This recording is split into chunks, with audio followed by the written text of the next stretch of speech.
Oi pessoal, dando continuidade então à aula sobre aleitamento materno, a gente toca num assunto importante que é comum acontecer com mulheres. Vocês vão ver na atenção primária, algumas mulheres após o parto buscarem ajuda lá na ESF, ou seja, na consulta de puerpério, reclamando sobre algumas dificuldades que elas estão tendo em relação à amamentação, tá?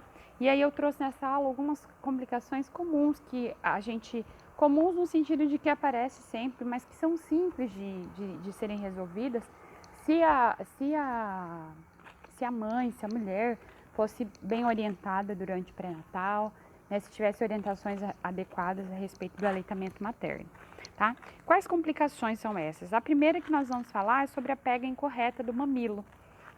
Então, ó, a pega incorreta na região mamilo areolar faz com que a criança não consiga retirar leite suficiente, acarretando a agitação e o choro. A pega errada só no mamilo provoca dor e fissuras, o que faz a mãe ficar tensa, ansiosa, perder a autoconfiança, pois começa a acreditar que seu leite seja fraco e insuficiente. Então vem muita mulher, enfermeira, meu leite é fraco, essa criança não para de chorar, eu dou o peito o tempo inteiro, meu peito está todo machucado de tanto que essa criança mama e ela não para de chorar. Então a gente está diante de uma situação de pega incorreta. Se a criança está sugando e não está ficando saciada, é porque ela não está conseguindo retirar. E lembra, lá nos fatores que inibem a ocitocina, tá a pega incorreta, né? Se a criança não está pegando, não está sugando, não está vendo estímulo, não está saindo o estímulo adequado, não está saindo, não está vendo a ejeção desse leite. A criança vai chorar porque ela está com fome, ela precisa se alimentar. Então, aquela imagem, né, de como a gente deve orientar a mulher, como que deve ser a posição, a forma, né, que a boquinha da criança deve abocanhar, o mamilo, a areola, a posição da criança em relação à mãe, né, todas essas orientações aqui a gente tem que orientar a mãe sobre isso. Uma outra complicação é a fissura. A fissura, ela decorre da pega incorreta, né? Então, fissuras ocorrem quando a amamentação é praticada com o bebê posicionado errado ou quando a pega está incorreta. Então, eu trouxe aqui imagens muito comum de fissuras. É assim que fica. Isso dói muito, dói muito. Quando a gente vai amamentar com o peito assim, a gente morre de dor. É muito dolorido. Eu tive fissura, eu tive engurgitamento mamário e eu sei como dói muito, tá? Então, os hábitos de manter a mama seca, não usar sabonete, creme ou pomada ajuda na prevenção. Aqui deu um erro de digitação, mas era aqui. Recomenda-se tratar com o próprio leite. Então, tem muitas mulheres querendo passar pomadas e N coisas aí que compra na farmácia, mas a orientação dos materiais é que a mãe hidrate essa mama com o próprio leite. Tá? E que continue a amamentar, porque se a mulher desistir da amamentação, essa situação pode se complicar e vai acabar prejudicando o processo de amamentação, né? O segundo são mamas engurgitadas.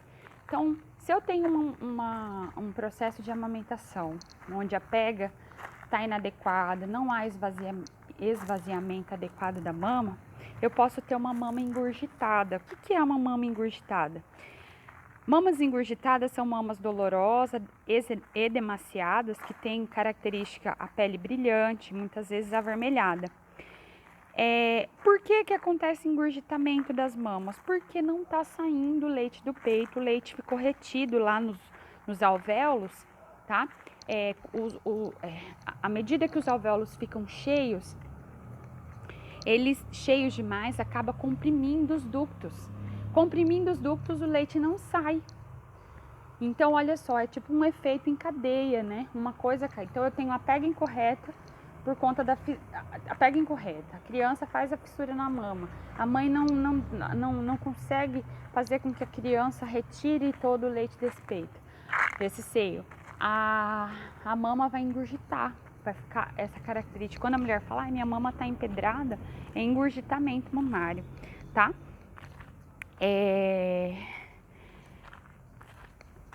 Para evitar o engurgitamento, a pega e a posição para a amamentação deve estar adequada. E ordenha quando a produção for maior que a demanda. Então, às vezes vai ter mulheres que têm uma produção muito grande, exacerbada do leite, maior do que a criança consegue ingerir. Então, nessas situações, a mulher tem que fazer ordenha. Então, se a mulher chega e faz uma queixa, olha, enfermeira, eu produzo muito leite, meu peito tá ficando empedrado. O que você vai ter que orientar? Que ela vai ter que retirar, vai ter que ordenhar. Pode ordenhar manualmente, tem como a técnica de ordenha manual, ela é muito simples, né? Faz essa... depois vocês procurem aí ordenha manual da mama, tá? No YouTube tem vários vídeos que vocês podem ver como é. E fazer o esvaziamento dessa mama. Porque um engurgitamento mamário, ele pode evoluir para o que a gente vai ver a seguir, tá? Pode haver complicações muito sérias se não for restabelecido a amamentação ou retirado esse excesso de leite que está retido dentro da mama. Opa, desculpa.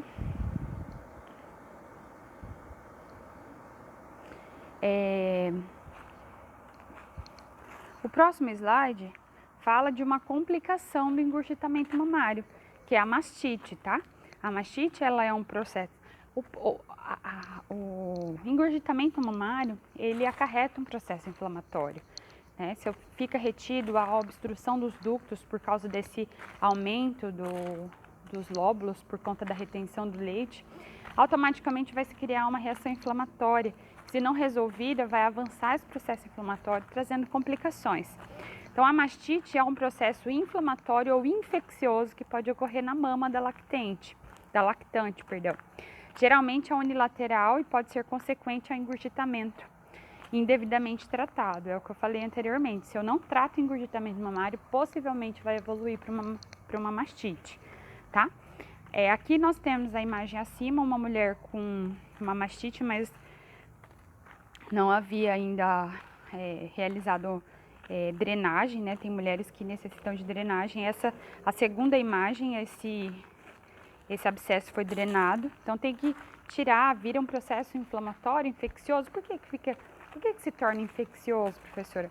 Porque a boca da criança é contaminada, a nossa pele é contaminada, mas a boquinha da criança também.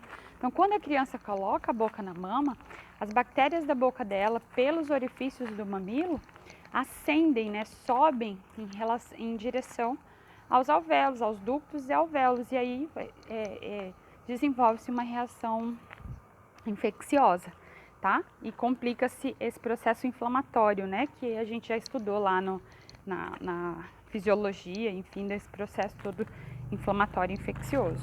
Muitas vezes, então, é necessário drenagem do abscesso para tirar as secreções, né, o pus, as secreções que estão ali dentro, e é necessário fazer o tratamento com antibióticos, né, o que a gente chama de antibiótico-terapia. Uma outra complicação muito comum que a gente vai identificar logo no pré-natal são mamilos planos ou invertidos, né? Mulheres com mamilos planos e invertidos, elas vão ter dificuldade para amamentar, porque a criança precisa do mamilo, né, para poder fazer a pega correta, enfim, né, e é pelo mamilo que os ductos lactíferos desembocam no mamilo, né, para trazer o leite.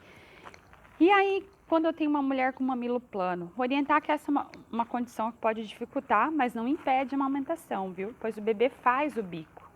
Então, a gente tem que orientar as mulheres que ela vai conseguir amamentar. Talvez tenha um pouco de dificuldade, mas vai. A gente precisa promover a confiança, ajudar o bebê a abocanhar o mamilo e a parte da areola, né? Ensinar manobras que auxiliam a aumentar os mamilos, como compressas frias e sucção por 30 a 60 segundos com uma bombinha manual, aquela que compra em farmácia, ou com uma seringa. Eu trouxe aqui a imagem para vocês, né? Ali em cima a gente tem 3 imagens de mamilo protuso, um mamilo plano e um mamilo invertido.